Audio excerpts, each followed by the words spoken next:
Welcome to another episode of the Miles Offside podcast, where we talk a little bit of football and a whole lot of nonsense. My name is Oscar Puente, also known as Footy from Afar, and with me, as always, are my co-hosts, Mr. 100% Chuck Bailey and super producer Ian Stimson. Chuck, you're lucky that we did not push on and record without you last week, otherwise I'd have to come up with a brand new nickname. Mr. 99.3%. It's not as catchy, is it? It's not as catchy. We're at episode 93, guys. 93 times we have sat down. A good year? What? Yeah, 93 was a good year. Oh, why? I had a Barney-themed birthday party. Oh, cool. Some good... What Disney movie was 93? That would have been Aladdin? Lion King was 94, I'm pretty sure. Yeah. So I think 93 would have been Aladdin, probably. Yeah, because Beauty and the Beast was 92. Right. And Little Mermaid was 89. Welcome down chronological Disney Lane. Oscar's offshoot podcast, which is coming, definitely. Yeah. He just lists things and years in which they happened and makes sure they happen in chronological order. Well, you saw that breakdown of the Marvel Cinematic Universe in chronological scene-by-scene order. Oh, Jesus. We didn't hear from you for a good few days after that, Oscar. It wasn't me. I have to admit that it was not me under a pseudonym or anything like that. That theory has been floated around online. There was also the other guy who, Pixar v. Marvel or something?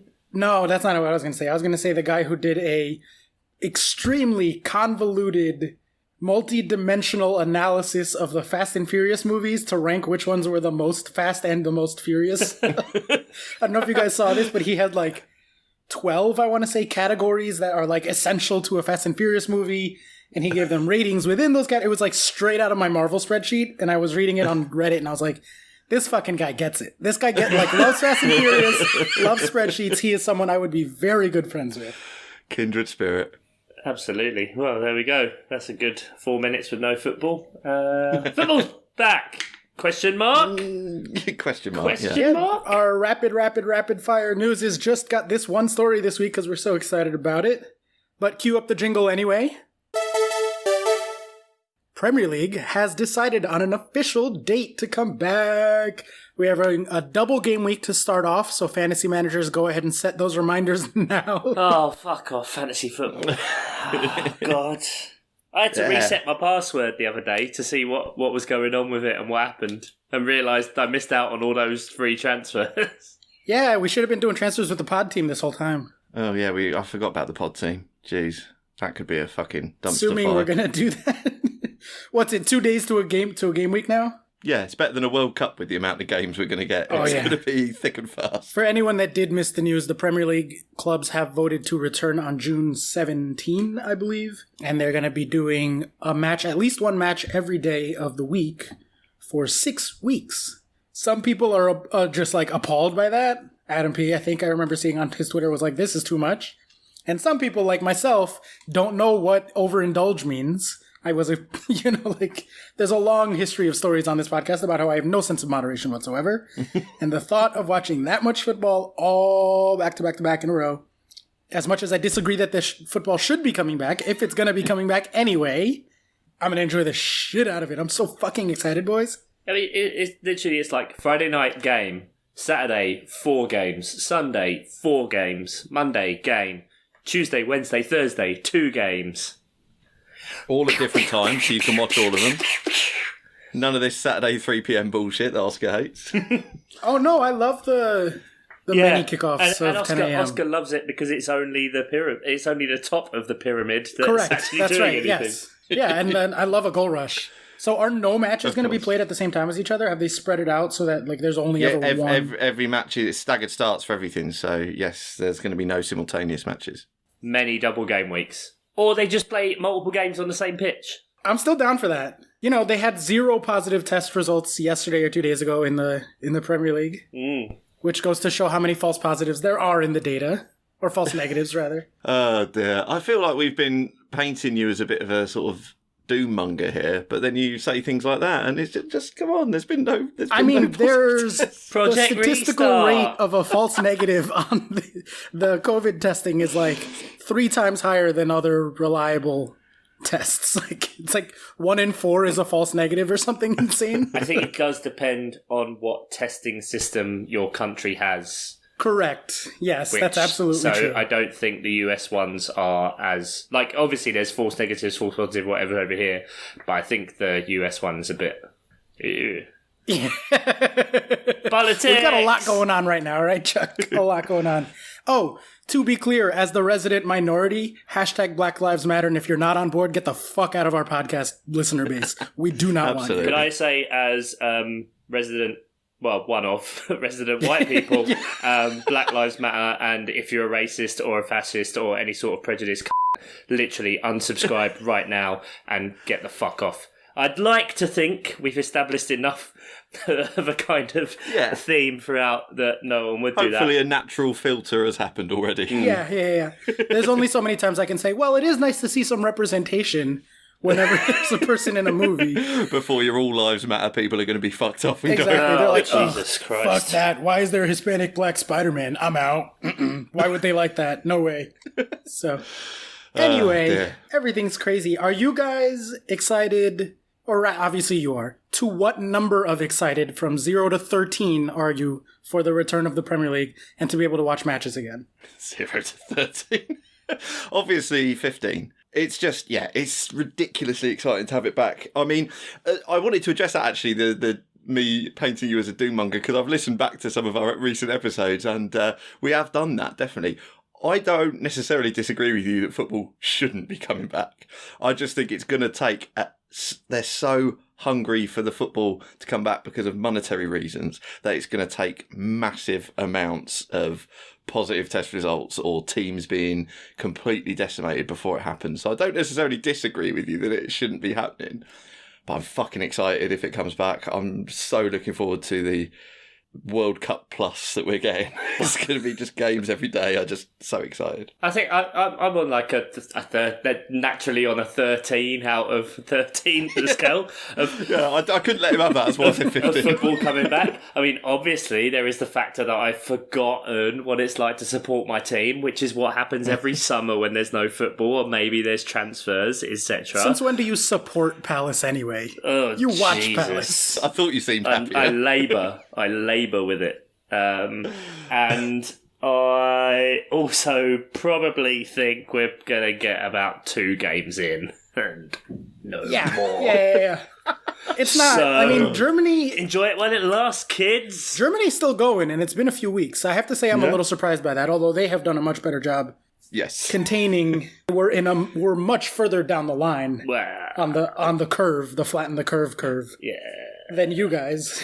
Right? Like, I think I just 5 minutes ago saw the number that the UK had 1,200 new cases today, and everyone else in Europe was 300 or something. 1,900. Release the lockdown. Send the kids back to school. 2,200 across 12 European countries combined. But we got 1,900. It's coming. Project Restart will be fine. It'll be fine. Look, I'm going to be in full kit Chelsea wanker. I do not fucking care. I will get my scarf off the wall and hang it back up later. My half and half scarf just to piss Chuck off. Whatever. I'm going to go so fucking hard on this goddamn coming, whatever we get of it, Premier League season, because I've been so fucking starved that, even the Bundesliga, which I have to say, you guys haven't been watching the Bundesliga, right? I haven't. I just can't be bothered to learn a whole sort of new load of players and stuff. Hashtag Brexit. Plus Brexit. And Brexit, yeah. So exactly. just, exactly. Don't need to. It's been delightful to watch the Bundesliga. It has reminded me, to get a little less, I don't know, self-jokey about myself for a second. Words. This has provided a good opportunity to reflect on how I'm living my life and if I want to keep making a lot of the same choices I've been making. Right? That's part of what's kind of gone on in the last 3-4 months for everybody. To a certain extent, whether you want to face those questions or not, they've been kind of shoved to the front of your brain. How does that relate to the Bundesliga? It very specifically relates to the Bundesliga because I decided that we don't really spend more than 2 seconds on some matches anyway. I'm fucking quitting Fantasy Premier League. I'm never playing that shit again. I'll finish out this season, but I'm done. I don't care about it. It makes me less happy. It makes me watch matches that I don't give a fuck about, like Burnley versus Aston Villa, because I'm like, oh, Jack Grealish got to get some points. And I'm sitting there wasting 2 hours of my life watching a garbage soccer match between two teams I don't fucking care This is about. the power play, Ian. This is the power play to try and change what the podcast is about. Yeah. He's trying to make us more pro-European, and that's not what we voted for. No. I would never do that to you guys. Here comes the pivot. But I will definitely be watching Bundesliga every weekend. Well, I can't promise that, right? But like I plan on it because I like the Bundesliga more than the Premier League probably on average. I just don't care about the teams. It's really fun. It's really, really fun. Why am I watching Aston Villa versus Burnley for 2 hours when I could be watching Dortmund? Just run fast break after fast break and put up a ton of goals. Like, best league in the world, mate. yeah. No, I mean, I do believe that it is the best league in the world. Like, the average Premier League team will take down the average of any other. Just stop saying Burnley, Aston Villa. Just stop saying exactly. it. Don't judge us by our slowest racers, all right? But yeah, I'm definitely gonna like have a new approach to like fuck fantasy, fuck garbage matches. I'm gonna watch German League if there's a good match. I'm gonna watch Premier League if there's a good match, and I'm gonna live my fucking life. Like, let's go. Fair enough. Does this mean like me and Chuck have to be like the shit game correspondents? Are we the shit munchers? Oh come on, you guys watch like 2 matches a week anyway. Yeah, but now you're relegating me to watching Burnley Aston Villa. Fucking hell. The ones we skip, we're like, do you care about this match? I don't care about this match. Okay, next, right? Like Yeah, but we they're do that never on every fucking TV week. here anyway. You're sitting in your ivory tower of like, oh, I get to pick and choose whatever game I watch, so when I have to watch Burnley Aston Villa, we're just grateful that something doesn't fall into a 3 o'clock Saturday slot, so you can actually fucking watch it. Speaking of which, with this might accelerate the situation out of that sort of Saturday 3 p.m. because we've got, Sky are putting a third of their games on free to air. BBC have got some games. Really? So, yeah, BBC have got 4 live games. So, this might just accelerate this getting out of this Saturday 3 p.m. situation. Streaming's going to become the norm. Premier League are going to do it anyway. IMG Productions are going to take over and everything's going to be destroyed. The pyramid is going to be destroyed exactly Fuck last yeah, month. let's burn it down, baby. Let's burn the whole world down and start over. Slightly extrapolated there, but yeah, it does seem like an acceleration might be happening. How do you go back? You guys got a taste of like watching quality matches on TV with the Amazon thing? Like, was that earlier? That was this season, right? That was earlier this season? Who knows? Yeah, I think so. Yeah, it was. Fucking A. And like now all of this is going to be on TV. Most of it you're going to be able to watch for free. Like, does this change the Premier League dynamics going forward? Is this a Pandora's box over there, you think? Like, you can't put that cat back in the bag? Yeah, it's impossible to go back to how it was. It was going that way anyway, because people were so impressed with the Amazon thing. There's literally no reason to do things in the traditional subscription way other than that's how it started, so it carries on like that. But things are changing now, and it's... That's like the English motto. It's like, Yeah, you're absolutely right. that's how it started. Why would we change? That's absolutely right. But there's too much money floating around, and other companies and stuff now, and Amazon are going to try and probably up their packages next year. They were totally successful with it. How much would you pay a year to watch the Premier League? To be able, like, let's say the Premier League launched their own streaming service with all 10 matches every week. How much a year would you be willing to pay for that? All 10 matches every week? Because, I mean, that's obviously probably double what we've got on TV now. And to get everything now, you've got to have Amazon Prime, you've got to have BT Sport, you've got to have Sky Sports. Fiverr. Good shout, yeah. I mean, this isn't the bluffer, mate. You're not starting low. Oh, is that not? Oh, No, I thought we were doing this the isn't an bidding auction. thing again. Yeah. £5. I don't know, to be honest. I'd like it all to be just wrapped up into my Amazon Prime. Can that happen? What if they came to you and said, £400 for the year, for the whole year, every match? Yeah, I probably would. That sounds about right, I reckon. Chuck's like £5, still £5. Yeah, it's just sticking hard on £5, yeah. Yeah. Between my cable subscription, which I wouldn't have cable if it wasn't to be able to watch the Premier League every weekend live, but between the cable subscription and then NBC added this stupid gold thing that you have to pay for to get for Goal Rush access and like 2-3 matches a weekend. Usually it's shitty matches, but though Chelsea will be on there like twice a year, so I just pay for it. But I think between those two things, I'm probably spending like, I don't know, $500-$600 a year. Yeah. Which is probably about £400, right? give or take. Yeah, probably. I think, and this is why, like with that sort of money floating around, this is why I think unless it absolutely collapses, they will push this through as hard as they can. Do they not realize that they could make a ton more money? Like, we've talked about this, right? There's political forces at play preventing... Premier League's all about money, mate. That's why they formed their own league 28 years ago. So, like, why aren't they then? It's weird that they're not airing more, right? So, well, like, a lot of it goes with what you sort of took the piss out of us for, quite rightly, of something working so you just don't mess with it. You know, Sky was so instrumental in the creation of the Premier League. They put a ton of money into the infrastructure to the point of even when other companies had a go, like Setanta Sport and other companies, and went bust. Once they collapsed, other companies like ESPN came in, but they were using all Sky people, all Sky equipment. Like Sky are just so ingrained into all of it. But I think it's just been an infrastructure thing, and I think that's going away now. IMG, the Premier League production company, are doing so much of their own stuff. For worldwide and everything. I think gradually when deals, I don't know really. If it depends because there's inflation because of Amazon, and there was rumours that Google and Facebook and people like that were going to come in for it as well. That it never really transpired in the end, but it might do in the future. If that keeps prices of packages going up, they might say we can still make more money selling it to these companies who then package it and sell it on.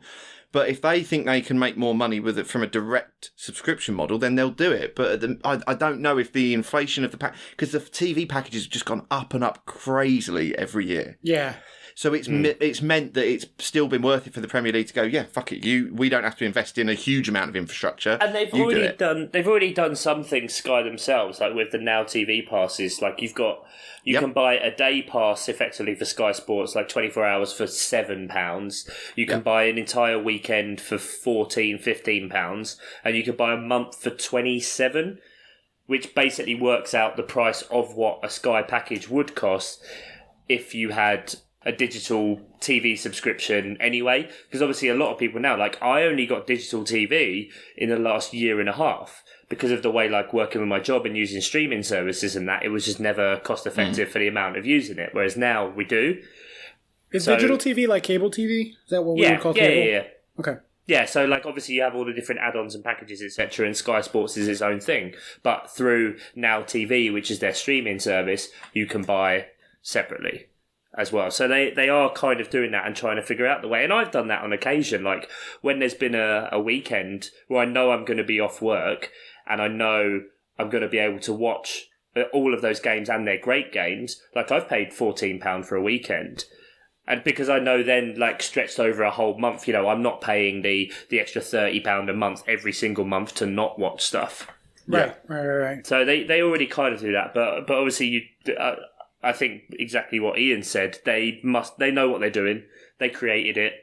They're going to be making tons of money off of it. And they're looking at any way they can to be able to show more of it so that they can charge more for it.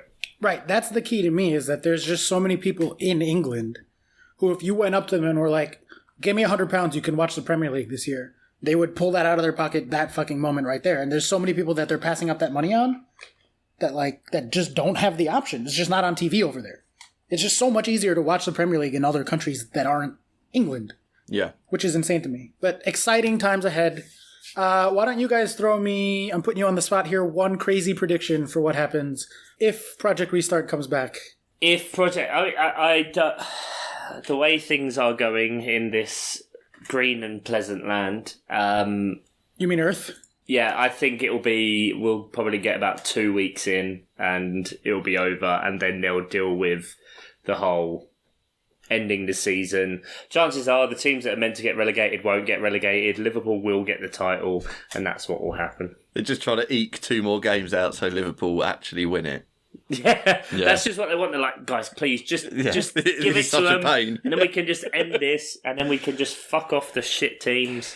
Yeah. I say this because Palace aren't getting relegated, so it's fine. Yeah, it's nice, isn't it? Yeah. Palace for Europe, baby. We're still in. I believe. It's still possible. This is the annoying thing when we come back. But there is also the situation that our manager won't be allowed to be there. Yeah. You got to shield him.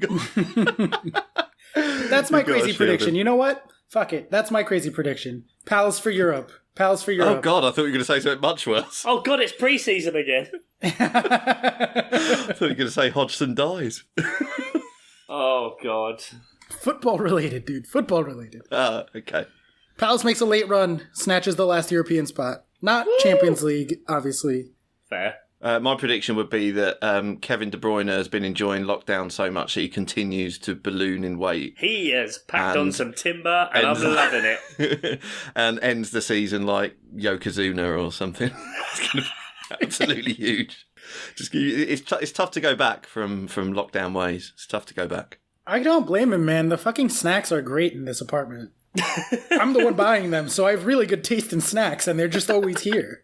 You're just always there. That's the problem, especially if you go for a big shop and you're hungry, you buy all these snacks, you're like, well, I know I bought these because I want them, so no. Right. Like, you have to buy even more just so that you don't eat them all in one day. You have to buy an overwhelming amount of candy to keep in the house. Unbelievable amount. Well, it's tough too because, like, I'm not trying to go out every week. I'm trying to minimize my exposure to the outside world. So when I go grocery shopping, I'm buying 3 weeks worth of groceries, but then I eat 3 weeks worth of snacks in the next 2 days. And then I have no snacks until the next time we go grocery shopping, and then it's just a vicious cycle. Sounds like you're single-handedly keeping the economy going, though, so well done. Yeah, me and Kevin De Bruyne. So, let's transition out of that. We're all, I think, at a 13 or higher out of 13 for the Premier League to come back. So let's go back. We need to finish up, gentlemen. A segment that we started to take it back, way back to 2 weeks ago. And Chuck, why don't you explain for the people what we were doing? At the behest of producer Nate Whittam, who sponsors us at the producer level on our Patreon, patreon.com/milesoffsidepod, going over the current trope that was, well, current, I say now, this is like a million years ago now, we're so past it, of people asking their girlfriends to run out a fantasy 11, we decided to come up with our own 11 based on our own suggestions, so kind of putting forward the cases, and so far, our team in goal, we have the one and only David Seaman, Peterborough legend. I love the way, that's what most people think when they think David Seaman, Peterborough Instantly. legend. Yeah. What else do you think? From Rotherham, tick. Peterborough, done. Ponytail. Oscar doesn't know where either of those places are. I know Peterborough. Peterborough. Oh, lovely. That was beautiful pronunciation. At right back, we had Philip Lahm. Our centre-back pairing was Sergio Ramos and Vincent Kompany.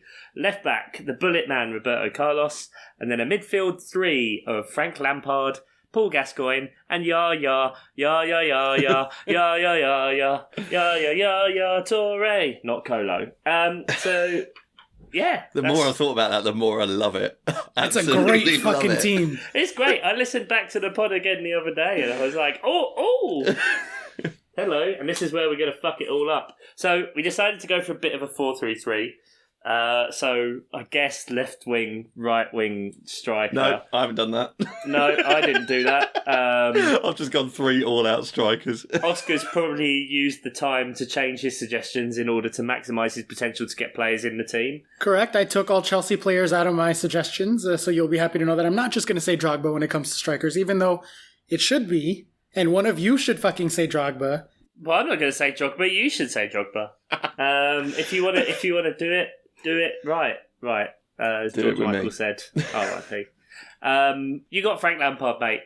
So Fair. yeah, that was it, and I campaigned for that. So how do we want to start? Left wing, right wing, or front man? I told or you, I've got 3 strikers. So... Or are we going centre attacking mid and 2 strikers? Bug them all in the pot, see what happens. Not like one of your parties, mate. Right, Ian, first name out. Go on then. Give us a name. Slight deference to Oscar here, in a way. Miroslav Klose. Ooh. Okay. Ooh. His scoring record for clubs and Germany was unbelievable. Germany never lost a game where he scored. Top scorer in the World Cup. Assists in his game as well. Good sort of, hold up play. Could always bring people in. He's also... I felt like I should balance out Sergio Ramos's shithousery a little bit. This guy is a fair play, modicum of fair play. He's admitted to referees before when he scored with his hand, something that, Maradona never did, and refused penalties that had been given in his favour when he said it wasn't a foul. But great player to watch as well, and played in a sort of unbelievable amount of tournaments for Germany. Sort of he did. He made 4 World Cups. Yeah, which is how he got. You always find that with the top scorers, it's when they just hit their first World Cup. You just right have time. to be the right age. Yeah, it's just luck, really, to then get 4 World Cups. That was the disappointing thing too. There were many disappointing things about Germany's last World Cup effort, which we recorded about. And UEFA Nations League. Yep, go ahead and listen back to our first 30 episodes, and you'll hear me being very sad about Germany a bunch of times. But among the storylines going into that World Cup was Thomas Muller.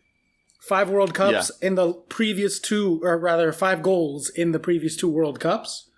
So if he had done anything decent, assuming that would have had 18 and the next one when he'd be at the tail end of his career, he had 2 World Cups to score 5 goals after scoring 10 in his first 2 to try to make a run at Klose's record. And obviously that didn't go so well. So that's kind of shot, dead in its tracks. But Klose having the 4 and really, really turning it on in his first couple was huge, because I think he only got 1 or 2 goals in 2014.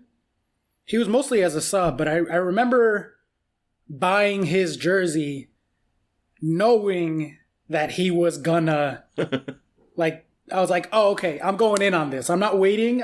I believe in this shit, and I'm buying it and wearing it during the 2018 World Cup. And I was wearing that, that jersey was a really nice jersey, and I had Klose's name on the back, and I wore it every day for a fucking month or whatever. That's what you can say about the German team. They have had some good kits. I love a black and white kit. It's the best you're going to give them, isn't it? Pretty much. Was it the 2006 kits that had loads, the Adidas ones that had the multicoloured section around the midriff? No? It was stripes. It wasn't multicolored sections. It had wavy stripes in different colors. Yeah, it was almost like an oval around the front of the body, and there were 6 different countries that had it as their away kit. Mm-hmm. And it was the flag was the design, but it was a white. I think Argentina had it. Yep. Basically, all the best kits from that World Cup. That was great. Only real thing I remember of him was that when he did break the record, he tried to do a front flip and he messed it up. Yep. Yeah. And he fell on his ass. But he was, yeah. Oh, that's surprised me there. But wait, you've got 3 strikers, haven't you? Yeah. Yeah, okay. I did, Okay, so Oscar, give us a suggestion, mate, for one of your front 3 that you've been tinkering with this whole time. All right, well, speaking of World Cups, I'll go with another sentimental World Cup pick. And this is someone who, for various sort of external reasons, never really had a go in the European leagues, but was an MLS All-Star and an on-loan All-Star in January on a couple of stints in the Premier League. And it is the only Captain America, the original Captain America, or the second Captain America, I guess, but the first one in real life. And that is Landon Donovan. Yes. America's still... Amazing. I love it. You had 2 extra weeks to think of this. And that's what you went I love for. it. I'm here for it. Yeah. Dude, I can't not throw Lando up there.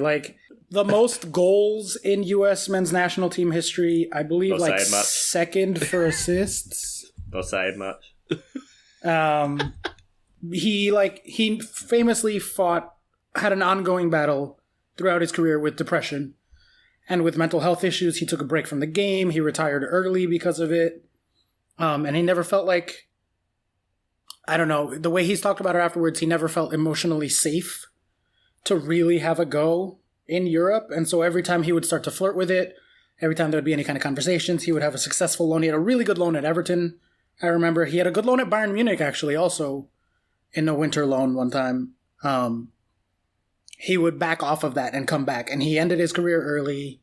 He retired from the national team early because of it. But when he played, he was one of those guys that would fucking die for the shirt he was wearing. Be it the club he was at or the U.S. men's national team. And some really clutch goals. You guys will remember the videos from It's Coming Home and fans at bars and stuff, and just beer going flying everywhere when Kieran Trippier scores a free kick, right? The greatest ever moment in men's, I should say, U.S. soccer history was easily a Landon Donovan goal very late to seal the victory against Ghana, I want to say. Maybe not. I think Ghana might have been the ones that knocked us out. Yeah, I think it was against Tunisia instead. Whatever. In the World Cup, just running in, and it's just, like, there's compilation videos of, like, when Landon scored, and just a bar here, a bar in the Midwest, a bar on the West Coast, a bar on the East Coast. The whole fucking country erupted, and for one shining moment in time, all of America was a soccer fan. And the, like, chills that I get still thinking about that goal, and it was a nothing goal. It was, like, to send us to the quarters or some shit, but, like, the unity felt by all of sports fans, including people who, like, talk shit about soccer for 3.5 years in between World Cups, was beautiful and great, and, like, filled me with hope in the knowledge that, like, soccer will be the biggest sport in the U.S. someday. It's on its way. It's well on its way. It's already secretly, although no one fucking talks about it in the quote-unquote sports culture and ESPN and shit, but it's the second most watched sport, the Premier League, in the U.S. among people below the age of 50. So as the boomers slowly die off and the world just naturally becomes a better place as there's less and less of them, soccer will continue to grow into potentially, eventually passing the NFL, right? Because, like, it's already more watched among people less than 50 than the NBA, than baseball, than hockey, than the MLS. And every 4 years, when Landon Donovan would do something at a World Cup, you would get a glimpse of that future. And it was glorious. And I will always be grateful to him, as an American fan, for all the things that he did. Wow. That was lovely, mate. Yeah, I had no idea we were going to have a love letter to Landon Donovan on today's show. Yeah, stunning. I mean, I guess then, while we're on the subject of sentimental picks that are never going to make this fucking team, I couldn't not go for my favourite Palace player of all time. Benteke. Incorrect. 302 appearances, added so much to his game, exciting, incredibly exciting to watch, from South London. Wilfried Zaha. I had to say Wilfried Zaha to put in the team because I knew he wasn't going to get picked. But I had to stand for him. For him. Hello. Brace yourself. He's got Zaha. I've gone Zaha as my other white player. Why? Because I love Wilfried Zaha. I always have, independent of Palace, independent of being friends with you, going way the fuck back to when he was like a nothing prospect. I have always thought that he would be a great fit at Chelsea. I think he's immensely talented. I think he's the type of player that other teams hate, and that makes him the type of player that I want to root for. Mm. You know what I mean? All the shit that he gets for diving when he isn't even actually a diver. No. All the shit that he gets for basically being a young black athlete, right? Like, kind of a problem for a lot of people for reasons.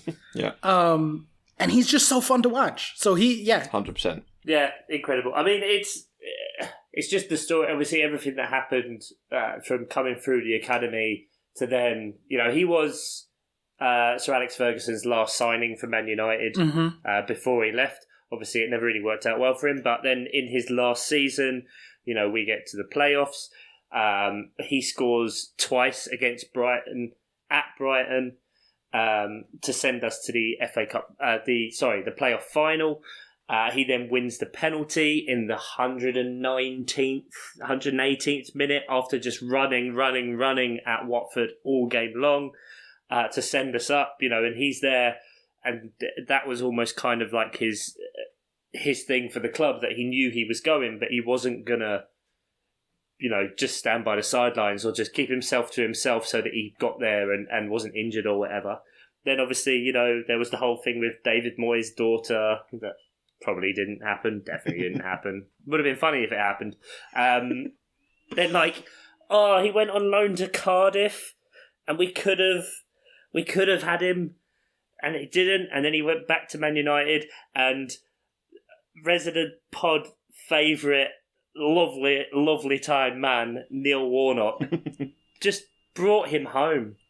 brought him home for 20% of what we got for him. What a deal. In the first place. I mean, let's not talk about the 30-odd% sell-on fee we might have with Man United for him. Because just since then, he's just carried us through, and it's definitely, he's player of the year 3 times in a row, and it was only when, like, Aaron Wan-Bissaka came in that then he didn't win it, which I think is fair enough.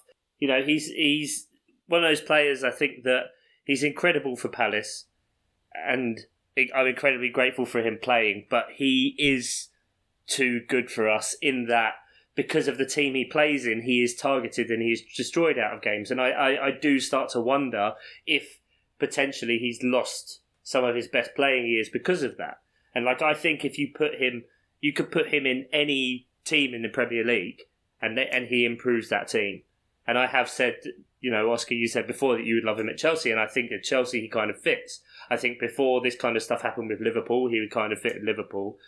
And other clubs, it just wouldn't really work out for him. Maybe Man City, but then you're just, you're in a perpetual rotation of players. Right, yeah. And you just need to play in the system that there is. But he is amazing. And the fact that you can be a club legend and someone that I've watched play, and now he plays for the Ivory Coast, but he got 2 England caps. I've seen him get one of those England caps. Yeah. I was there, yeah. I was at the very back of Wembley at the halfway line. Like, I knew when he got the ball and I was just screaming. And every around me is just like, what the fuck is this guy? Who's this? Who's this? And then Ricky Lambert scored against Scotland. That was the whole thing. But, yeah, Wilfried Zaha. And he scores against Brighton, and Brighton haven't won a game for 156 days now, guys. So... Oh dear, good stuff. So, I mean, is he straight in then if 2 of you have gone for him? I think so. Yeah. I don't know. Feel like he might be. Sick! Well, I take back everything you said about Landon Donovan, mate. Well, to be fair, I never said anything bad against him. That was a lovely soliloquy. Just a surprising one, that's all. Yeah, that was. Yeah, I wasn't expecting that either, honestly. Oscar, give us another one then. Sure. Okay. I'll take us down the middle since both of my wide players have gone now. And that will be, and again, trying to be almost anti-Chelsea so that it's not overly predictable and boring. Why'd you do it to yourself, though? Interesting. Because we literally said, and you always had in extra parameters, and you asked so many questions about how this was going to work. And it was just like, just pick like your favourite players, basically. Yeah, but then it would have been 11 Chelsea players, and I would have just kept getting voted down. I appreciate your commitment to sort of try to go outside the box a little bit. Cheers. You can assume that if Drogba comes up, he gets my vote, and he should be the striker for this because of all the strikers. Is he your honourable mention? Sure. Yeah, let's go with that because his club, like his cup finals record, all of this, everybody knows this stuff. He's a legend. He's amazing. But for the sake of not giving into my bias too much, I will say that my favorite striker that has never worn the shirt for Chelsea, who almost did for 3 fucking summers in a row, they talked about transferring him, and then he went to Man City. The one, the only, Sergio Aguero. Sergio Aguero is so much fun to watch. I've wanted him at Chelsea so badly for so fucking long. He was always one of my first signings in FIFA career mode. He has Elvish tattooed on his arm. Here we go. Lord of the Rings, Elvish tattooed on his arm. Him and Fernando Torres got matching tattoos when they were young at Atletico Madrid, and they are in Elvish, just like I have Elvish tattooed on me. Yeah, I don't know, what more can you say? It's Sergio fucking Aguero, man. Aguero! The single greatest moment that has ever happened in football.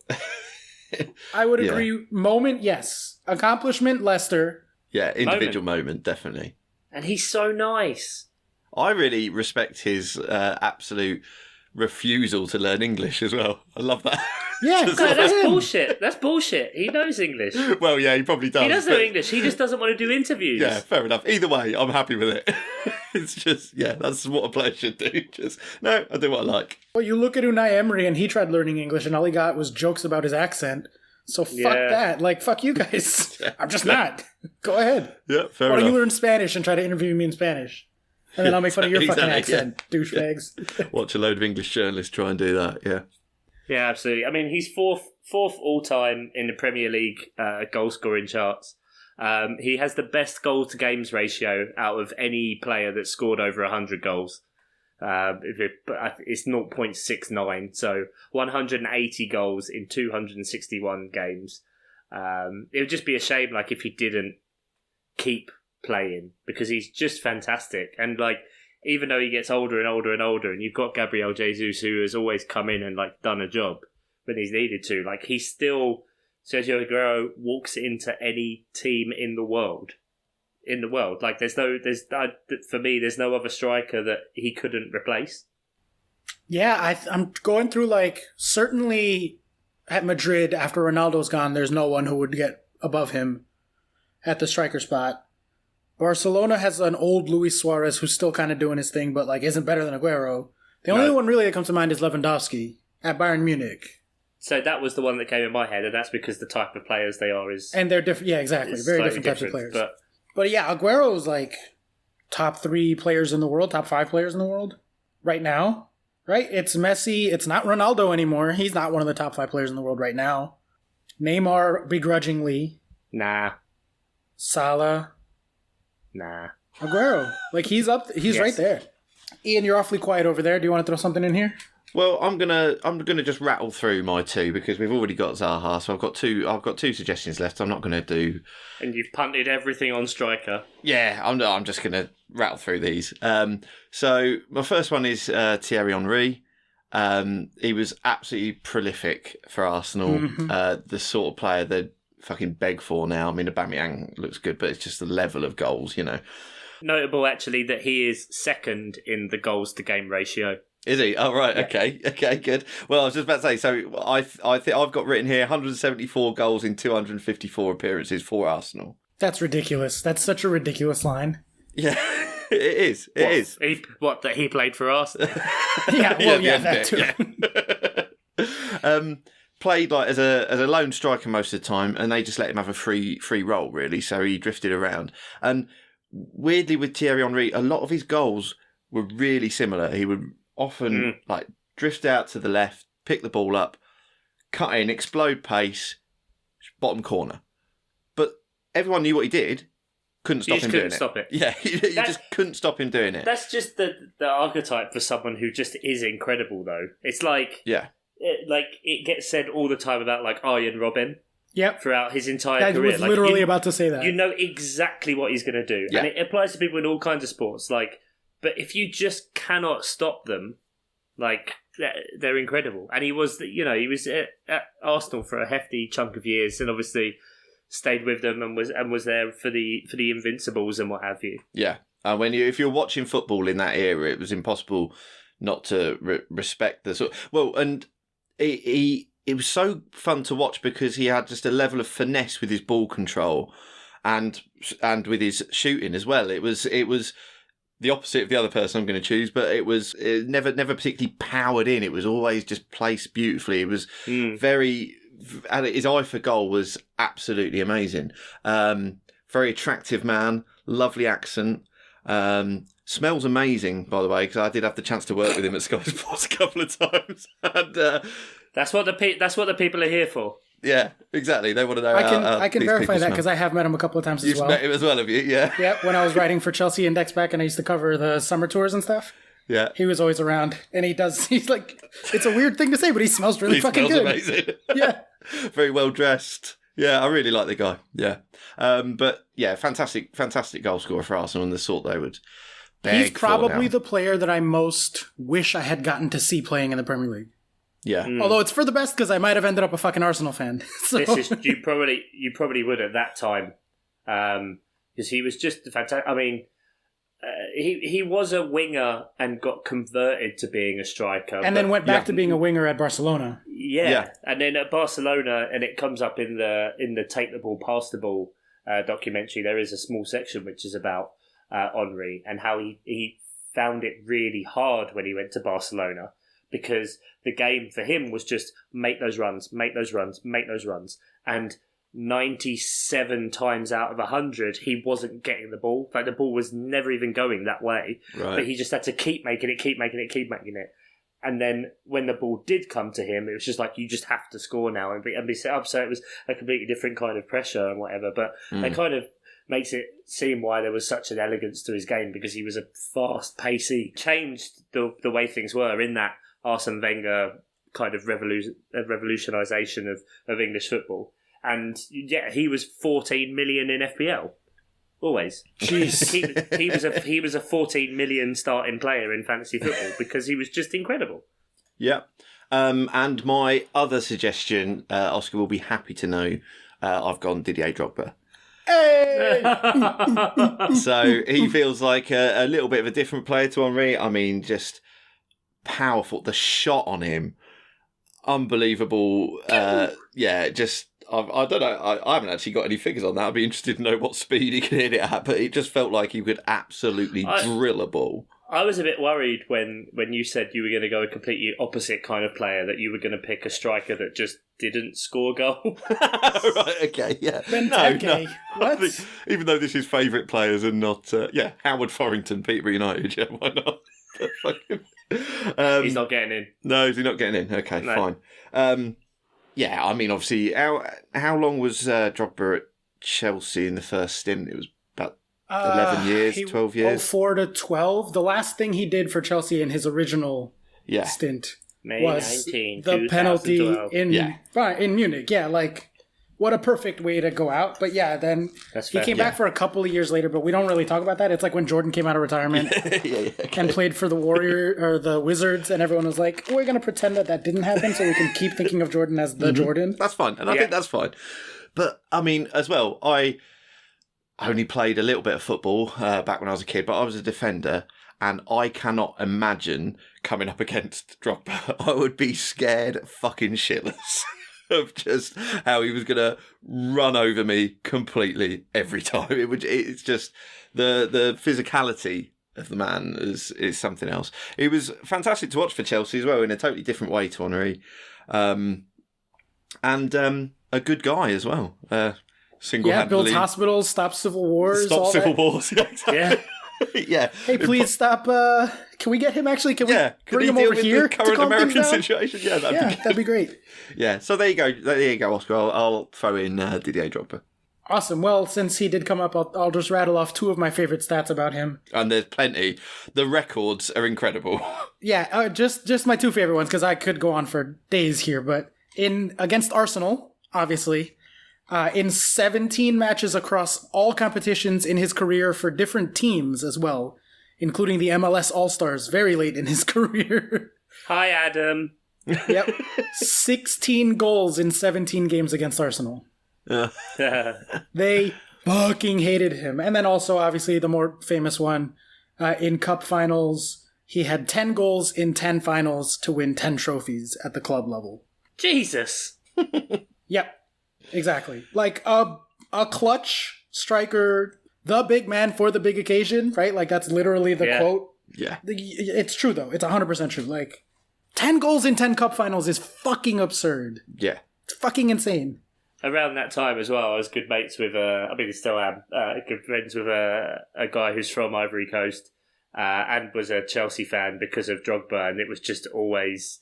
like the love he had for him on both a club and a national level, because he'd do incredible things for Ivory Coast as well in World Cups. Like I'm pretty sure there was one, or maybe it was the qualifier or something, and Ivory Coast were 2-0 down in the 80-something minute, and they brought Drogba on because he was coming back from injury, and they won the game 3-2, and Drogba scored 2, and I think set up 1.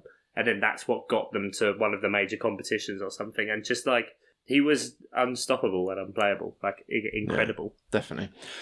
Oscar, when you started supporting Chelsea, like, did he feel like the talisman of the team, or was there someone else, or did he feel like the linchpin? That's a great question. I think, so my perceptions are obviously super mixed, because I was like so new to watching soccer regularly that I was still trying to like really wrap my head around like the tactics and even just like the offside rule and stuff like that. Like I only watched it during World Cups, right? So like I knew soccer, I had played soccer, but like the more nuances of it. Yeah. And then I was also watching multiple teams at the same time to try to figure out, like I was pretty sure I was going to be a Chelsea fan, but I wanted to double check and all that.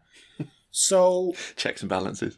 That's a hard... Yeah, I try to be unbiased. If I am biased, but I try to counteract that or whatever. Peter Cech's and Michael Ballax's. Oh, it's nearly there. It's nearly there. Very close. Very close. Very I would good. say the short answer to your question is that it's probably John Terry. That was like the Okay. first name I knew. Oh. Captain, leader, legend. Yeah. Right? Like, and he was the emotional beating heart and leader of that team. Drogba was too flighty. Yeah, I just feel like with play style, it felt very tailored to Drogba. But Yeah, I know what you mean. yeah. I know what you mean with. I mean, it sort was of- it was definitely just the four guys, the five with Ashley Cole, that are like the core five, and they equally felt important. Czech, Terry, Lampard, Ash, and Drogba, obviously, but definitely by the time that I like knew what was up, so like 2-3 seasons in, Drogba and Lampard were the two Yeah. that I okay. was like, oh, these two guys are what makes us better than the rest of the league, or better than everyone except Man United at the time, who had Rooney and Ronaldo. And it felt like in Drogba's hands, you were safe Yeah. because even to the point where like he is one of the few still red cards in Champions League final history. For 08, he got it in extra time right before the penalty kicks. He got himself sent off. And then coming back and being able to sort of correct that mistake Yeah. in 2012 with the tying goal, with all of the tying goals and all the important goals. But then obviously the penalty too, like that he had that redemption felt inevitable in a certain sense. Mhm. Because I think Talisman is the exact right goal. He's also the first Chelsea player that I saw score a goal live. Okay. Because in Baltimore in 2008 or 9, they had a preseason match, and I drove down to Baltimore to watch the match with my brother and my best friend. And he hit a fucking screamer. You can still find highlights of it, even though it's a preseason goal, because like it's famous for being one of his most absurd goals. He like took it on his chest back to goal, which can we talk about how he's the best back to goal striker fucking ever. Yeah. We can. He took it on the chest back to goal, and then on the volley or on the half volley, he turned from about the 40 fucking yard line, like so far out, and just put his laces through it and smashed that shit into the top corner like he was taking a penalty kick and had all the time in the world to prepare for it. And it was against Inter, I'm pretty sure, I want to say, back when Inter was still like really good. Might have been Jose Mourinho's Inter, actually. I don't know. Whoever was in charge of Inter in the summer of 08. But I was sitting there, and the ball just, it was, Route 1 shit from Petr Cech straight to Drogba. And like, as he took it on the volley and started to turn and get his body shape into shooting shape, and you realize what's happening, just a collective intake of breath and dead silence in the stadium for a second of like, wait, what is he? Holy shit! What the fuck did we just see? There's not much like the sort of chest takedown, turn and volley that gives you that, where there is possibly a second where everyone can see what's about to happen. It's like brilliant. the 3 stages of everyone standing up, an audible intake of breath, all of the seats just going everywhere. And that's what happens. Like, you have to be stood up as it's going. You're just almost like you're willing it in, like when they shout at the shot put in the Olympics. I want to go and watch live football. Football. I mean, Soon. Not yet. Well, not watch it live, but not yet. Not more than I want to stay alive. But sure, yeah. So Drogba straight in the team then? I mean, you put him up, Ian, and I'm voting for him, so that's 2 out of 3 right there. Well, there you go. It might But be. no, because before you can't vote for your own players. That's we did before. that's the point. So, That's the point. Well, also, Chuck changed all the rules when he went for Philip Lahm, even though he had suggested someone else. So, well, yeah. We're making these rules up No, as we but go that along. was the rule that was then brought in with centre-backs, which is why I was annoyed, because I picked the 2 that you 2 said were the okay. best, and then we got 2 different ones. Never mind, no. I don't know. It sounds like we already locked Drogba in. I'm just saying. It's pretty locked in. No, it doesn't sound like that. It doesn't sound like that. I could retract my vote for Zaha. We do have. I mean, Speaking of Ivory Coast players, we could play Henri on the wing, I guess. Yeah, he did play on the wing at multiple stages in his This has career. just got even better. But I mean, I've got two left. One of them I'm not even going to bother to mention now, but it was done just because it would be funny. I always really liked watching Wayne Rooney play. As much as he's part of that horrific England just curse and whatever it'll put on, but watching him play for Man United and the second highest score of all time, and he was just phenomenal. And he had that real... One of the things that meant that he couldn't contribute in the same way offensively was once he lost the ball, he would sprint back 80 yards to win it back off of the person who took it off of him if they did. And obviously then he was very aggressive and would get a lot of red cards and won the famous Cristiano Ronaldo wink. Bastard. He could bang a free kick. He scored that wonderful overhead volley for in the Manchester derby. Yeah, the most overrated goal of the 21st century, I think. Shinned it, bruv. Shinned it. Shin roller.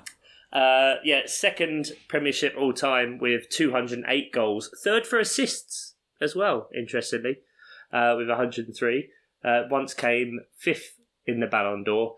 But my suggestion, I can't believe this is coming to last. We've mentioned some players with OBEs. We've mentioned some players with MBEs. This man, a commander of the most excellent British Empire. 3 Premier League Golden Boots in a row. The leading Premier League goal scorer of all time. The fastest to 100 goals in 124 games. Oof. 260 Premier League goals. It is, of course, Mr. Alan Shearer. And he was just incredible. And we've spoken to about him a long... I mean, I know I've already lost this one to Drogba, which is fair enough. I'll probably just take that. But Alan Shearer was phenomenal. And he was just someone who, it was like, you brought him on and you figured you'd get a goal, whether it was for England or for his club.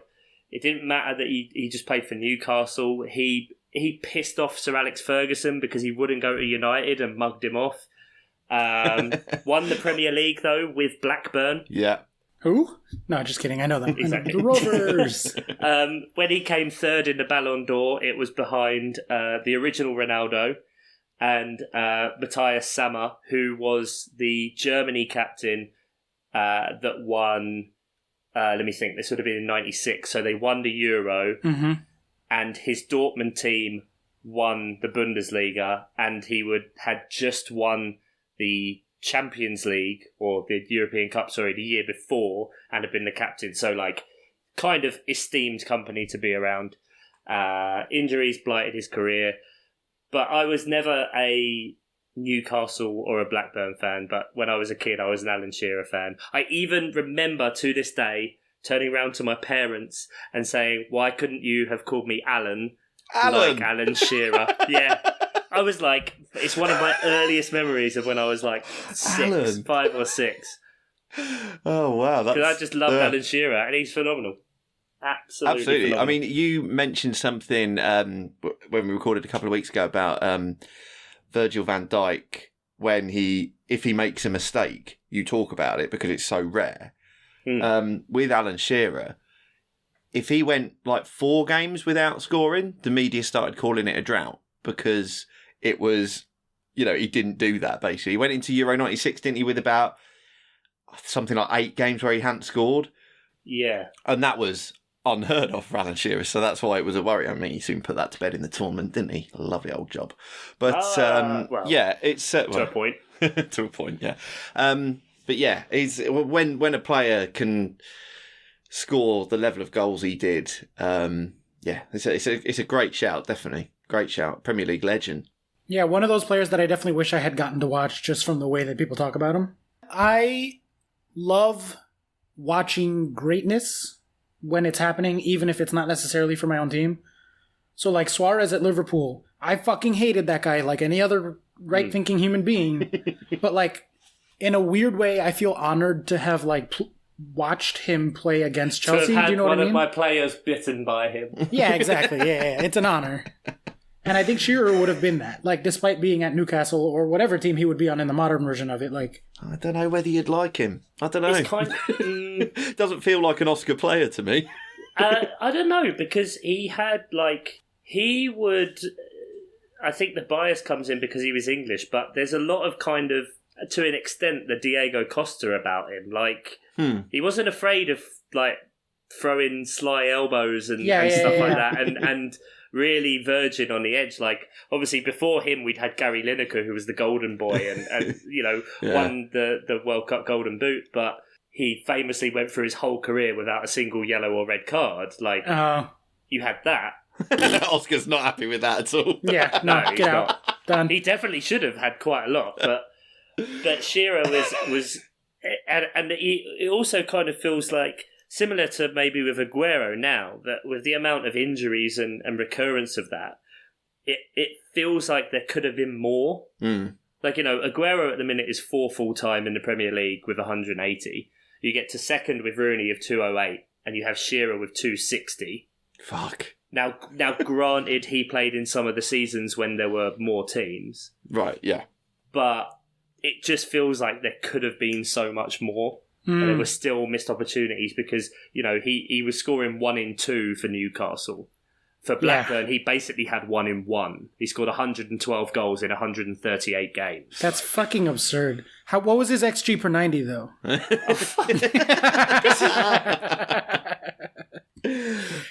for 1990s. That was... Yeah. But so actually, though, what was his style of play? Was he like a target man? Was he a finesse guy? Was he a poacher? Like, what was his deal? I would have said, if you had to characterise it with what you've gone there with, I would have said poacher. It feels really disrespectful. It does say a little bit, though, because it would just... The reason he was like that was because he could just turn defenders inside out and be in the right place. It wasn't like it was balls across the 6-yard box like he played for Newcastle. Let's just remember that. And Blackburn was at the time was very much a Leicesterish situation. He wasn't like a Gary Lineker poacher, was he? He would happily get the ball, turn a player, shoot. Whereas... I don't mean that derisively in the least. No. I mean that actually as in to me, a poacher is like the best type of striker to have because it's just someone who knows how to find space in the box, whether it's crowded or not. Like, they'll find an open shot, and that's such a hard thing to be able to do consistently. The archetype for that, I'd say, in the Premier League area, okay, of what that player should do. And that's why, he's always on Match of the Day, and it's great when he is, and he will always go on about it and the way strikers play. And, pull up when they're not just doing basic stuff of, you move from the back post to the front post to cut, or front post to the back post to create the space. And he'd always just say, look, do that. If you're a striker, you have to be in the box. If there's balls playing, like he rips into so many teams when they're playing crosses, you're like, why the hell isn't that striker in the box? You paid 10, 20, 30, 50, 70 million for this guy. And he's not trying everything he could to put the fucking ball in the net. And that was kind of what Alan Shearer was as well. That he was phenomenal at it. He had a cracking shot, but it just the hunger and the desire and the passion to be in the right spot and to make sure he was going to get on the end of it and put it in the back of the net was just. Well, fire. He definitely sounds like someone I would have liked then. Fair enough. I think just I'm going off of what you guys are selling here, but he sounds like the English Diego Costa to a certain extent, although they're probably much better. Like, I'm not trying to insult him in that, but Diego knows how to find space and throw an elbow. Like, you have to find ways to generate the space sometimes, shall we say? Yeah, exactly. Yeah. And obviously no VAR, so. All right, well, that's all my people. So here's what we've got. So we did say we're playing 4-3-3. Don't know how this is going to work. So players we could have as wide players, I guess. We've got Wilfried Zaha. We've got Landon Donovan could play out. Yeah, he was a right winger usually. And Thierry Henry that we can put out on the wing. Other than that, we have Miroslav Klose, Sergio Aguero, Didier Drogba, Wayne Rooney, and Alan Shearer. All right, so my vote then would be for... I'm counting Zaha because that's one of your picks, so I'm going to vote for him, obviously. But I have Zaha and Thierry Henry wide, and Drogba in the middle would be my pick of people that I didn't nominate.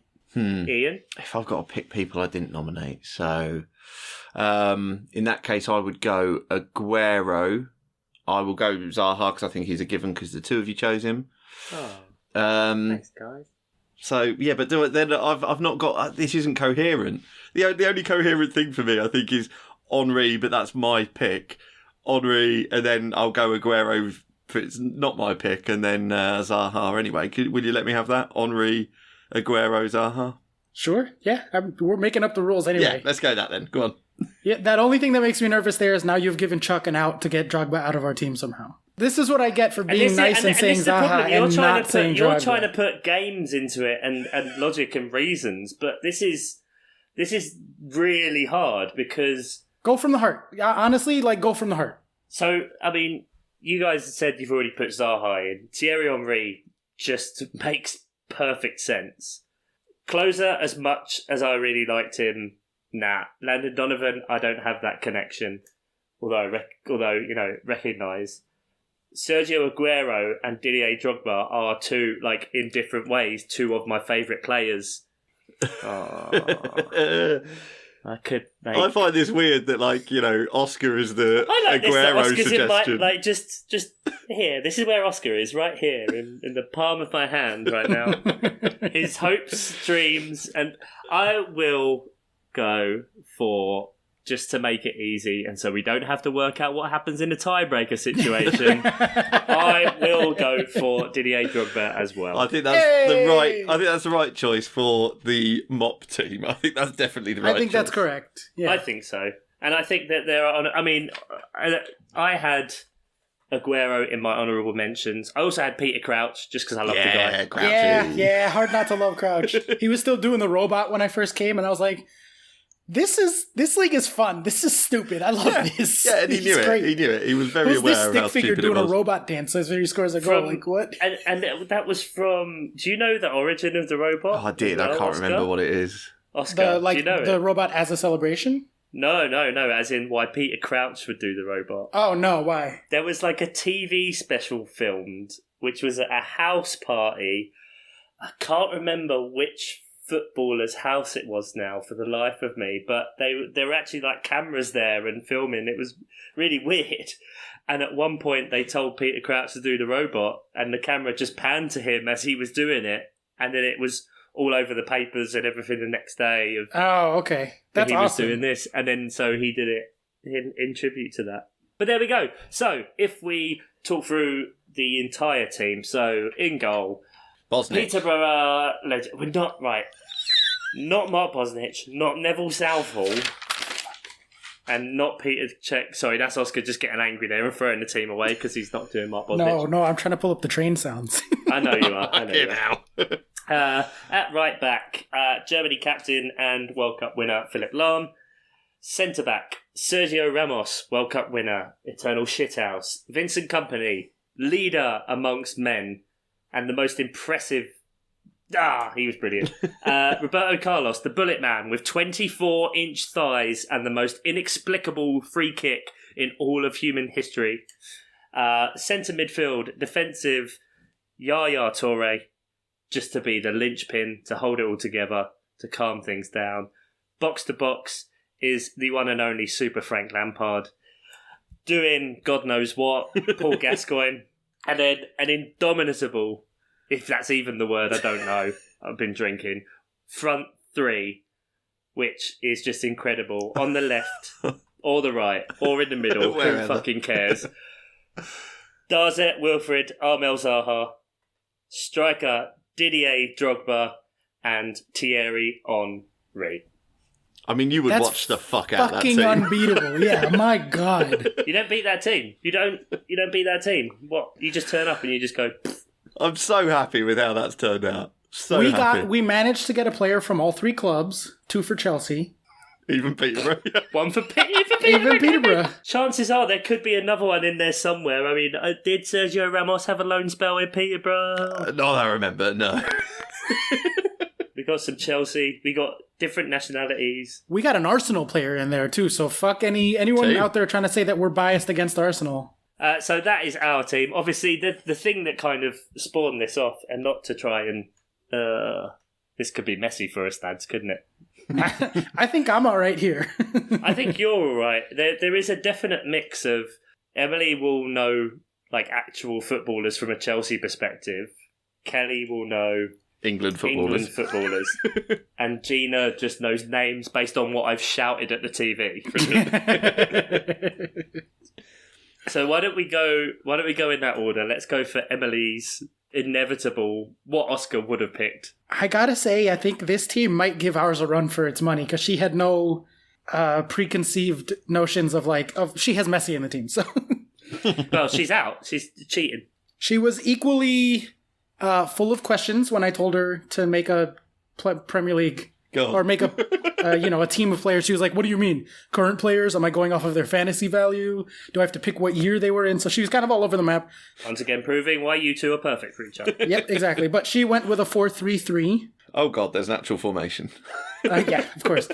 She actually debated the formation for a long time. But up front, she has Messi on the wing. That's how good her team is, that she's playing Messi out of position. Nice. Aguero in the middle and Arjen Robben on the right. Oh, okay. In the midfield three, she's got Cesc Fabregas, Paul Pogba, and Iniesta. Okay. Yep. And then at the back, she's got mostly Chelsea going Ashley Cole, John Terry, Carlos Puyol, who I don't know how the fuck she even remembered him, because he was mostly retired by the time she started watching, but she remembered him from Spain. She said, "Can I Google his name? It's that caveman center back from Spain." Fair enough. Fair enough. I was like, sure, you can Google his name. That's fine.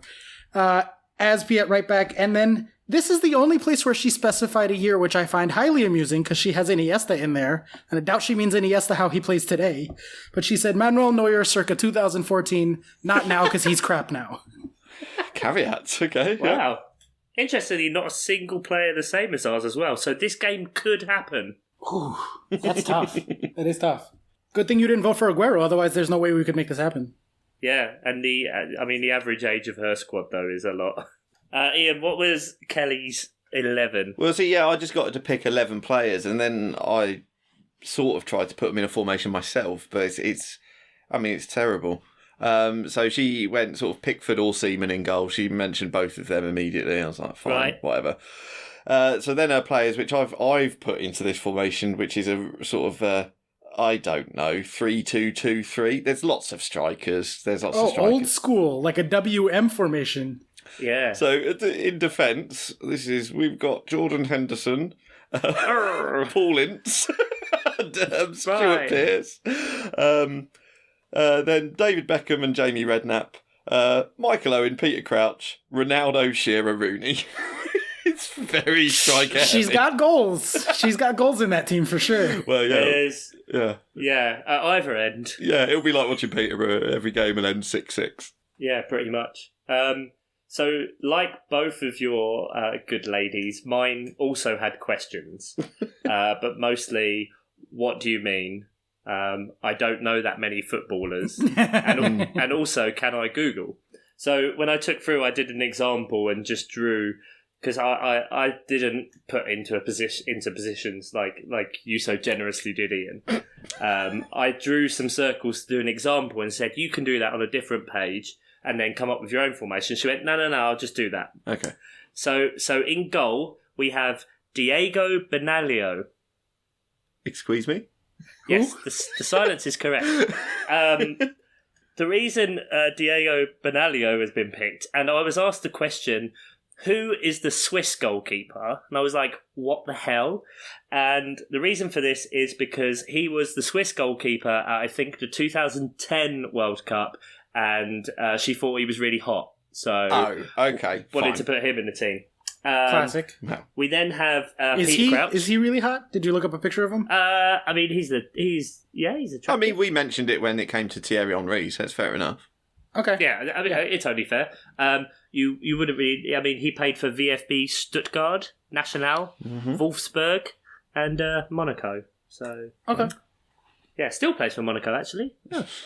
There you go, Google. At left back, Peter Crouch. Because everyone knows him. Love it. Centre back, Ashley Cole. Yeah. At left centre back, because he's the one that was married to the Girls Aloud one. Mm-hmm. Now, at the other centre back, we did have Harry Kane. That was quickly crossed out because she said she thinks he's from Essex. And she wrote... She did this after doing the rest of the team and went, what's that player that you went on about loads? And she went, Punchin. That's it. Brilliant. So Jason Punchin is another centre back. Right back, Who's the one with the funny name that sounds like boobies? So Samuel Umtiti. Left midfield, Christian Benteke. Yeah. Naturally. Frank Lampard. Nice. Centre mid. Other centre mid. Danny Drinkwater. Why not? There you go. I mean, why? But why not? One of the few people whose name is also a complete sentence.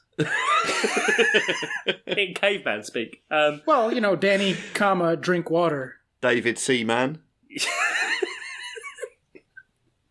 I mean, the reason for this, it might get edited out, but the reason for this is because a friend of ours was having some illicit times with him not too long ago, whilst he was on the Chelsea payroll. So, okay. Yeah, shagged him. I mean, that's staying in, you know that. Right midfielder, that's why I didn't mention her name, or where she works. At right midfield, Evan Hazard. Evan. Okay, all right. One of the lesser-known brothers. One of the lesser-known. I think he's like Torgan. fourth. Yeah, Torgan, Killian, and then the next one is Evan, I'm pretty sure. Evan, yeah. Up front, also a player whose name is a complete sentence. Kaka means poop. She went for that, and I was quite like, okay, good. Yeah, good. And then the other one, because he did a birthday message to one of my mates a little while ago, Ryan Giggs, up front. Give it Giggsy. Yeah, okay. So an eclectic That's team. eclectic, that is the word. With some great... I mean, my favourite was... I mean, obviously Danny Drinkwater. But who's the guy with the funny name that's like boobies? Yeah. Titty. Oh. What's that in the distance? Making sure we socially distance on the public transport, actually. Do be safe. Do be safe.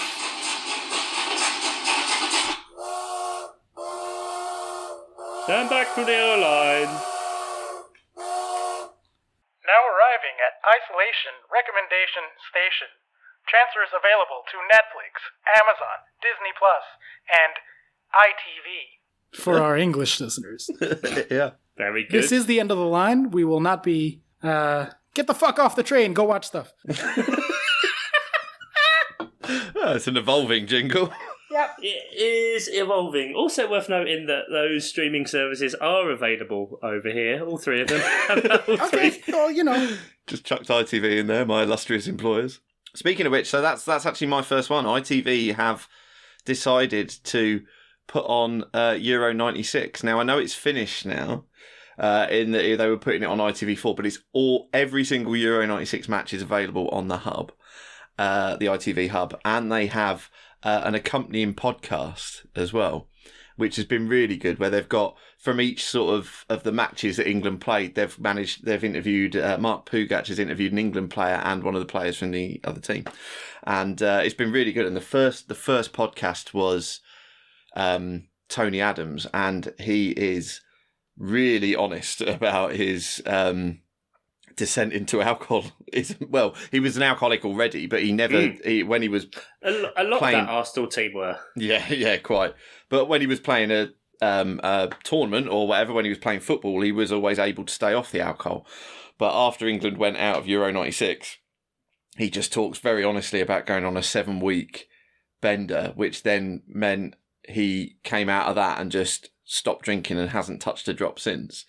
I mean, it's fucking... It was quite something, actually. He was really, really honest. But yeah, the podcast's been really good that goes along with the... And I listened to that as I was sort of watching along with the game. So I sort of watched England. You forget they won penalties against Spain. Yeah, in the round before. Yeah, in the quarterfinal. And Spain deserved to win that game, really. But, I mean, England went through, and then we deserved to win against Germany in the semi-finals. Spoilers. Went out. Yeah. Spoilers, I haven't got to the semi-finals yet. Sorry, mate. Yeah. But, yeah, I mean, it was just such an amazing summer, and... don't do it. Oh, God, honestly, I enjoyed it so much, and then you watch the Germany game, and it's just fucking heartbreaking. But... yeah, it was great. It was great, and all the games are there. So definitely take the opportunity to watch England, Scotland at least, and England, Spain, and England. Well, no, actually, what am I saying? England, Holland. I mean, that's the fucking one you want to watch. Oh yes, Jesus, Took them That apart. was from the groups, wasn't it? Yeah. Third group game. Yeah. Oh, beautiful. Anyway, no so spoilers. That's definitely a game to watch. that's one. And the other one I'd say is completely different, but I think it's all on the BBC iPlayer at the minute, and it's Mortimer and Whitehouse Gone Fishing. I think you can watch all of that. It's fucking brilliant. So it's Paul Whitehouse, Bob Mortimer, both sort of comedy performers whose heyday was in the 90s, getting on a bit now. Both of them have had heart attacks, and the premise of this is that Paul Whitehouse, who is quite an experienced fisherman, takes Bob Mortimer, who's not, but an enthusiastic amateur, takes him fishing, and then Bob deals with the accommodation and like cooks them like heart-healthy meals and stuff as they go round. It sounds ridiculous.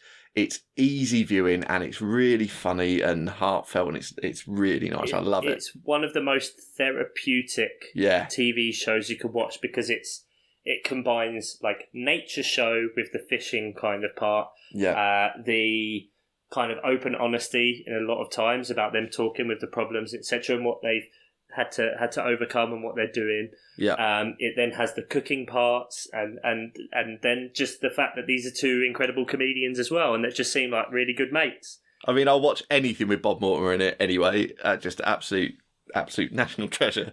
But his excitement when he gets anything on the fishing rod, he's like a child. He just like jumps around and starts screaming, and then Paul Whitehouse gets so angry with him. It's just, it's really, like you said, therapeutic viewing is exactly right. Yeah, so definitely, if you can find it, like I say, I think it's all on the iPlayer at the minute. So yeah, Mortimer and Whitehouse Gone Fishing is brilliant. That's me done.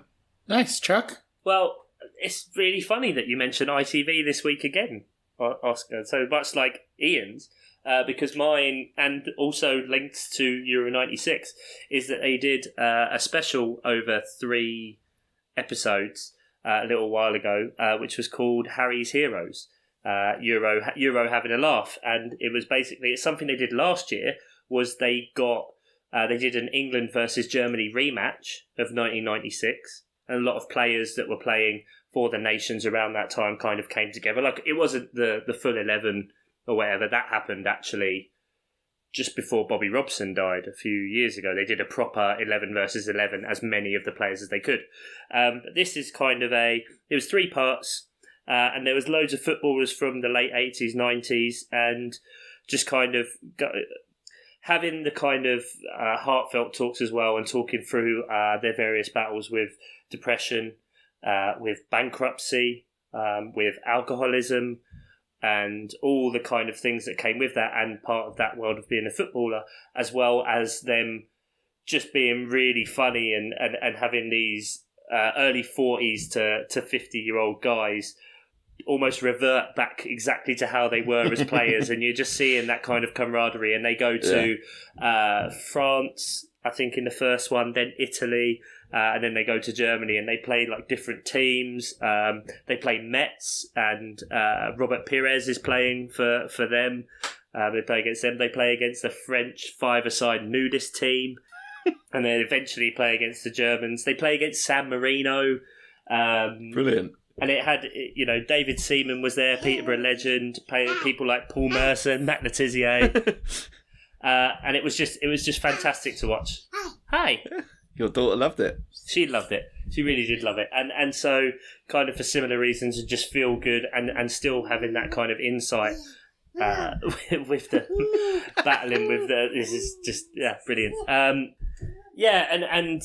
seeing how they've, who's taken who under their wing, because Paul Merson obviously had a huge problem with alcohol before, and after they did it the year before, he kind of then completely went teetotal. And he kind of went teetotal, and then he's trying to work with Neil Ruddock, who's obviously had big problems and issues with weight and alcoholism, etc., and kind of trying to bring those changes about in other people. And it's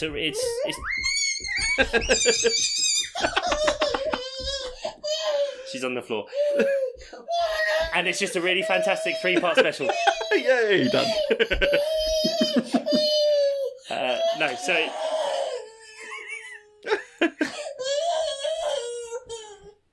Bye. She is melting down. It's just a really fantastic 3-part special. So definitely worth it.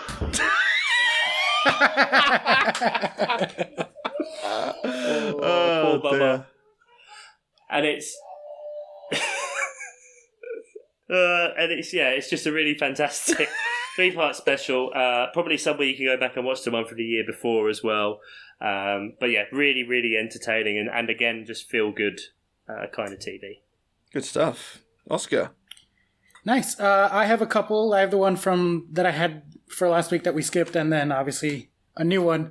The first is Chuck. You've been hounding me for a few years now to do this, as well as a lot of other people that I know. I finally put a finger in. Oh no! Sorry, what? That's for the Patreon only. Oh, Rocket League, the car rocket backflip explosions game. So fun, so cheap. I got it super cheap. Although I ended up not really saving any money because I bought it for 2 different systems because I liked it so much. So I have it on the PlayStation so I can play online, and then I got it on the Switch after that so that I could take it on the go when eventually it's time to travel again, because I was like, oh, this is a perfect game to play offline on the Switch. Like, it's a perfect traveling game. They're like 5-minute games and whatever, so I got it on the Switch also. But it's like, I know this isn't new for anybody, but it's new to me. And I'd imagine there are a lot of other people that are like on the same boat of, I've been avoiding this video game because I knew it would be a time crunch for X amount of years now, but fuck it. What the hell else are we doing right now anyway? I played so much in those first 3 days that literally sprained my fucking finger. My trigger finger on my right hand. That's not why you sprained your finger. Oh, it like hurt. I was like, I have to take a couple of days off of video games because it just like really hurts. No, I re-downloaded it and had it on the thing, and Gina saw it on the PlayStation dashboard and went, "What's Rocket League?" And it was like the most basic description you can have, like, it's football with cars. But it's just so much more than that, because it's like the crazy physics, and you can customize every game, and you can change. Like, I don't know if you've played about with it too much in the different game modes, but there's like an ice hockey mode. Yeah, the hockey one is good. The basketball one sucks. It's awful. You can make the ball a cube. You can make it massive. You can change the gravity physics, so the ball basically floats for miles and miles and miles and never comes down. Or you turn the gravity up really high, so it pings about everywhere.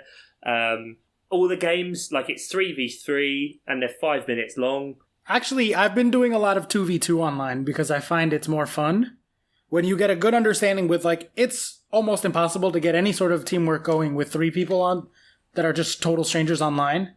So everybody just ends up chasing the ball like 5-year-olds. But when I've been playing 2v2 for the last couple of days now, you really do develop a, like, okay, he's going to go forward, I'm going to hang back, or she's going to go forward, or I'm going to take my turn. And there's a lot more actual teamwork happening on the 2v2 games. And it's super, super, super fun. So try that out. I don't know if you like even knew that.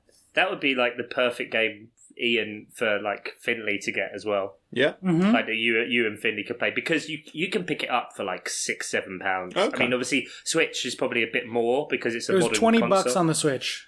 Okay, so you probably get it for about 15. Right. Ish, 15, 20 quid here. And can you play online on the Switch, like cross-platform or? Mm-hmm. It's cross-platform. Yeah. Cross-platform across everything. So like PC, Xbox, PlayStation, and Switch are all playing online. Oh, maybe I'll have a look with each other. And it's super kid-friendly. There's only like 3 buttons. But alike with many things that are very, very simple, you can get really good easily. How good are you at controlling the cars in midair, Oscar? I'm getting there. I scored a bicycle kick goal on purpose the other day. I was like I went in, I was charging late into the box because I knew the cross was coming. Classic. Of course.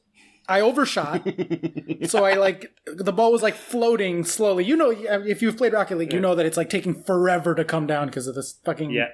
Floatiness and then most of the ball. time, as you jump to it, you get smashed out of the air. Right. So I just pulled a U-turn real quick, drove back towards the opponent's goal, and then flipped backwards, did a backflip instead of a front flip. Bang in, off the laces, perfect. I didn't even shin it. Fuck Wayne Rooney. Shin it. I was going to say, did you Rooney it in? No, perfect in, proper. Like backflip, bicycle kick goal. I shot up out of the couch, screaming like a madman. Emily was like, "What's going on?" I was like, "It's going a bicycle kick." She's like, "It's Hot Wheels cars." with turbo packs. Like, why are you so excited? I was like, nah, you'd get it. You'd get it if you played, And then the other one is shorter, but it's been really good for people that have Disney Plus subscriptions. They are putting out week by week a documentary on the making of The Mandalorian season. It's been very high quality. They've gotten a lot of different groups of people to sit down at a round table and basically discuss. So they got all of the directors on one episode. They got all the people who are like making the Disney level decisions on one episode. They had all the actors on one episode. And just hearing them talk about the making of. There's a bunch of episodes. If you're only going to watch one, and I do recommend everyone watch this one, even if you're not going to watch the rest of it, the episode about the technology that they used to film this fucking show blew my mind. They developed a bunch of new technologies for specifically Mandalorian to be able to essentially make movie-level quality stuff. Because if you watch Mandalorian, it feels like a movie. Without having to go around and build a bunch of different sets or film at a bunch of different locations so that they could bang out a whole season of a show quickly. And so what they basically did is they built... Honestly, it's like a fucking holodeck. Like if you've watched Star Trek Next Generation, it's one room and it's a dome of screens, basically. And then they use the Unreal Engine and technology. They incorporated technology from video games, technology from ILM and like actual movie stuff, and green screens. And instead of having green screens and like a fixed set, basically as they move the camera around, it knows where it exists within the space of the giant dome. Nice. And so it changes the angles for these super HD screens behind them. So stuff that you didn't realize isn't getting shot in a physical room. Yeah. Or on set or on location. Like so a lot of the desert stuff, they just poured sand on the ground and then we're just in this one space walking in different angles and shooting from different angles. Cantina scenes where you're like, they built a cantina and they're just sitting in a cantina and it's like, no, one table and then basically a digital, like it's like they're recording in VR but with people without needing a VR headset. It's so fucking cool. I'm not even doing a good job of explaining it particularly. Watch that episode. The technologies that they developed to make The Mandalorian will blow your mind. Stuff that like you would not at all have assumed that it was CG or it wasn't physically in the room with them. The actors kept complaining that they kept almost walking into the wall because they couldn't see where the ground ended and it became the screens because it was so seamless that they were like, it felt like being outside and I felt uncomfortable walking because I didn't know when I would walk into the wall. Like, amazing stuff. So definitely worth the 45 minutes or half hour or whatever just to see how they filmed that show. So cool. Science. No, fantastic. Absolutely fantastic. That sounds incredible and something we've spoken about before. So that about wraps us up for this week. We've packed in a lot, haven't we? Wide-ranging and veering.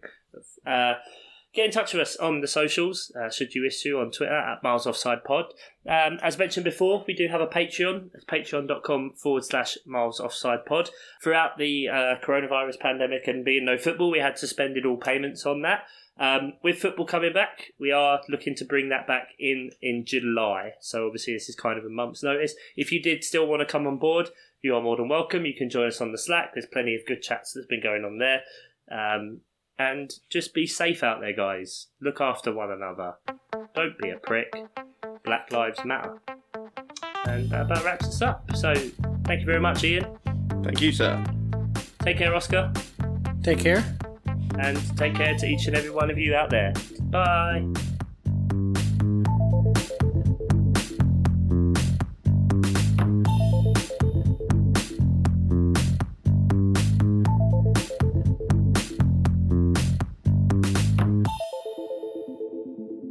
Miles Offside is a Nate Whittam and Mark Howells production.